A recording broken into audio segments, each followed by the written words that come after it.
Hey guys, what's going on? So, I figured I'd basically talk about this considering the drama sort of subsided, and I kind of wanted to do an overview of this thing. So, for those who don't know, there's been a controversy with a particular Butch Hartman. Basically, Butch Hartman is the creator of Fairly Odd Parents and Danny Phantom, amongst several other franchises and movies and shows. He's a very notorious figure within the animation industry. Honestly, I'd say he's one of my favorite artists just because he basically has a very interesting way of drawing characters. So, what's been going on with Butch Hartman is the fact that he's made a YouTube channel in which he basically does drawing videos, discusses things about his experience within the animation industry over his years in his life, and so on and so forth. However, there's been one thing that a lot of people have been talking about, which is his Kickstarter, Oaxis Entertainment. So before I go on about this, Kickstarter is a thing that has some shaky, iffy, I think, reactions from some people because of the fact that there are some particular Kickstarter campaigns that have actually been a little bit controversial. I mean, of course, we're talking about the potato salad thing where somebody wanted to make a Kickstarter just to make potato salad. I mean, yeah. But then there was also a lot of other, related... let's just be honest. Kickstarter, there's been a lot of Kickstarters where people try to use that to basically make something, but usually it just turns out to be a fraud. But if we're talking about terms of cartoons or video games and whatnot, video games especially, there's been, two particular... video game Kickstarters that are very infamous. Mighty Number 9 and Ukulele. Ukulele, I mean, that's very arguable considering if you're talking about the quality of the game in itself. But anyway, Oaxis Entertainment. See, the thing is, for the past several months, Butch Hartman has basically been making videos in which he basically has been telling people to donate to his Kickstarter, and especially when the Kickstarter was in its last legs, he made a video that was basically uploaded and was kept up online for only 24 hours. Unfortunately, he was very vague throughout the entire time in which Oaxis Entertainment was being funded, until recently, when it came to light that he basically was using Oaxis Entertainment to basically have a lot of shows with quote-unquote Christian values.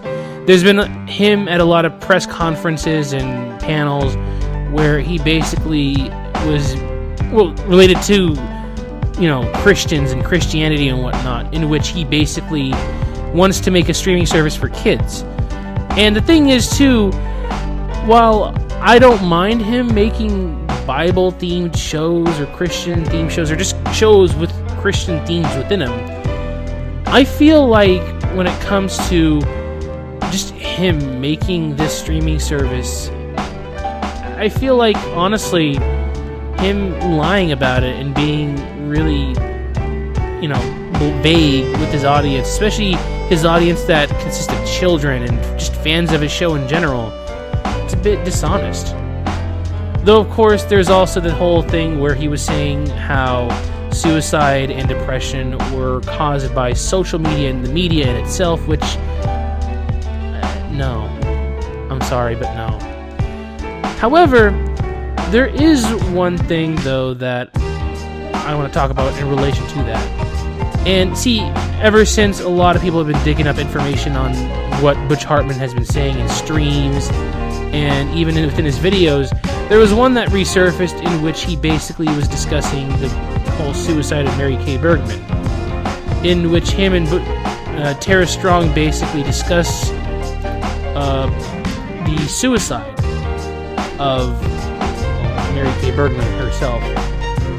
Unfortunately, Butch Hartman thought it was okay to make a joke and basically just joke about the suicide. Yeah, I get it's been quite a long time that Mary Kay Bergman has, died, as Soul Brother number 3 actually put it. But keep in mind, Butch Hartman is saying this joke in front of, the friend of Mary Kay Bergman. Tara Strong, and Tara Strong even took the role of Mary Kay Bergman in her honor. And the joke itself was basically, oh, Tara Strong basically has something to do with Mary Kay Bergman's death. It's her fault. Haha. Now, I get that there could be just some sort of way that they joke with each other, but to be fair, it comes off as very bad in taste. There's also the whole thing, too, where people are saying, well, she hasn't complained about it. Yeah, but that's the thing. You can't really say anything about people within the industry in itself because you could easily get blacklisted. Tara Strong is a very notorious figure, and if she was to basically say anything, that could easily get her blacklisted at all. The industry itself is very, yeah. So just, there's that. Of course, there's been other figures too that are also still working within the industry that are speaking out against him. And while some would say, oh yeah, they're committing career suicide, I don't know. Considering that Butch Hartman himself basically lied to his audience and he's trying to sweep this all under the rug, I would argue that Butch Hartman himself killed his own career by just lying to his audience. Of course, there's also the whole thing too where you basically got Butch Hartman not being able to take criticism and so on and so forth. There's so much stuff that you can easily go look this up. There's people that have talked about this. And then Butch Hartman himself kind of left an apology. Again, that apology was very vague in itself. So, what do I think about this? See, with all this that's come to light, I want to say that, man, first of all, this is yet another situation in which you really shouldn't meet your heroes and put them on a high pedestal, obviously because they're human like everybody else. They're capable of making mistakes. This is also another case, too, in which a person lets fame get to their head and they basically, they just end up basically making some really terrible mistakes or terrible decisions because of that fame that gets to their head. The thing that really bothers me the most about all this is the fact that, first of all, it's disturbing that there are some people that are trying to defend Butch Hartman and some of his actions. But at the same time, too, it also kind of... What kind of bothers me the most is how Butch is basically using the fame that he has just to make a streaming service that basically has his, religious views. And see, what's interesting, too, is if you look up his Twitter, there was a tweet that he said where he doesn't like cartoons that have political agendas being pushed by them, but I would argue that I don't like cartoons that try to push a religious agenda, too.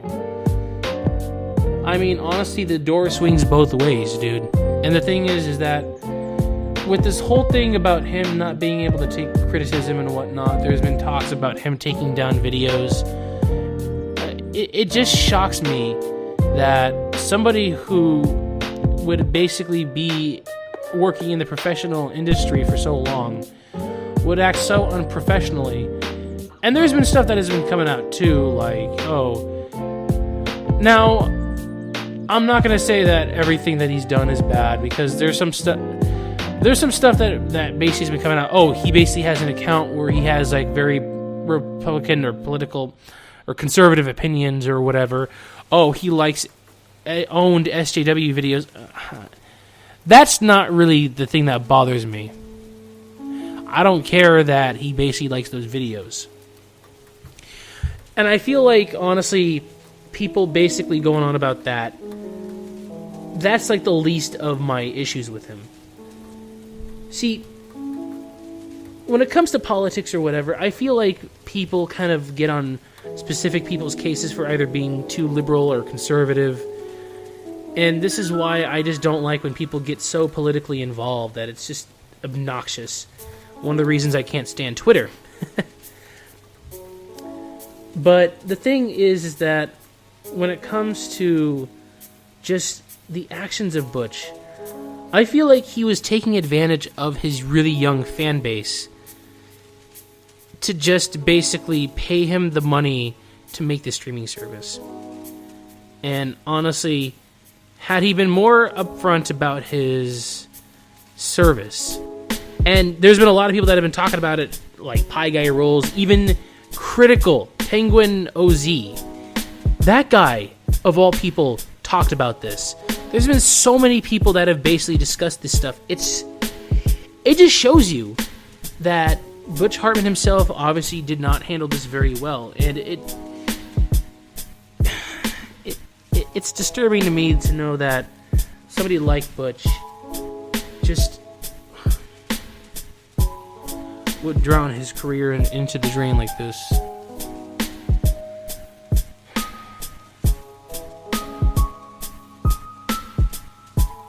And it just upsets me that he would just be very surprisingly two-faced about this too.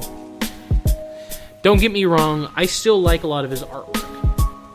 I'm gonna say this again. When it comes to a lot of the people that have been coming out and being exposed to being douchebags, or just really straight up creeps, John Crickfalusi, for example, John Crickfalusi. Recently, there's been controversy surrounding Justin Roiland and Dan Harmon. Although Dan Harmon has been basically the face of controversy since last year. James Gunn, I guess. Oh my god, so many different creators that have basically been outed out as very disturbing people. Heck, even online creators. One of my favorite animators, Schmorky, was basically outed out for being a creep himself.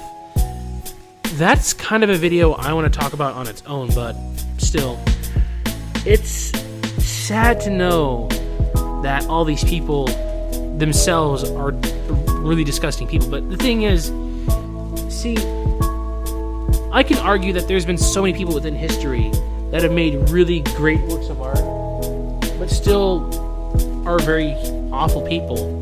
I mean, Roald Dahl was an anti-Semitic. The guy who created, I think was it Lewis Carroll, there's Lewis Carroll. There's been a lot of creators that have just done some awful things. But you don't really like these people as people, usually. You usually care for what they create, what they put out there. That's always the philosophy I stand by. Heck, you could even... here's the thing. I don't care about... Because, if you watch the video that I made a few years ago when this game was being kickstarted, but Armacrog, when Armacrog was being kickstarted, Doug TenNapel was the face of controversy and a lot of criticism as well. But you know what? I still like his work. I don't let a lot of the views that he has get to me. Why? Because I just look at the things that he's created. I look at what he's put out there, and honestly, I would argue that Doug TenNapel actually has some very creative, works of art. He's got a very interesting art style. To me, that's all that matters. So, again, I'll say this. Butch Hartman does make some good videos talking about his experiences. But just him as a person and whatnot is iffy. I'll say this. I still like the Fairly Odd Parents. I really liked, Danny Phantom, and I enjoyed Tough Puppy from what I've seen on TV. And heck, I kind of want to watch more of that show because it looks pretty cool. But again, this, like I said, it's just another case of try to separate the art from the artist. That's all I have to say about this. That's it. Anyway, that's it for now. Hope you all have a good one.